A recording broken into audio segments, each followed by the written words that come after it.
changing vaccine requirements in the Maine school system. Tomorrow, the state's Legislature Committee on Education and Cultural Affairs will hold public meetings to discuss two bills. Law is not neutral. It's favoring one group of people over the other group. Republican State Representative Gary Drinkwater sponsored a bill which would allow immunization exemptions for students based on religious beliefs. I'm going to be presenting what the Maine Human Rights Act says, that you cannot discriminate against religious people.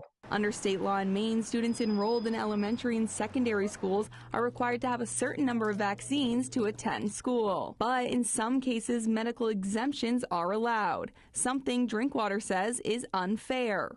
Kids with IEPs are allowed to get medical exemptions if they need one, and they are allowed to attend class without a vaccination. Maine Families for Vaccines argue these bills could create a higher risk of children coming home sick. For a lot of parents, that's a terrifying prospect. If you have a kid who is an infant or immunocompromised or can't be vaccinated safely for other reasons, that kid has very few options when it comes to attending daycare or school. Caitlin Gilmay fears that repealing certain vaccine requirements would not only endanger children, but educators and healthcare workers too. Gilmay says vaccines are the most effective way to prevent outbreaks in schools. Getting your vaccines, making sure that your children are up to schedule is just a simple common sense thing that we can do to protect our own bodies, to protect our families, and then to protect the broader community.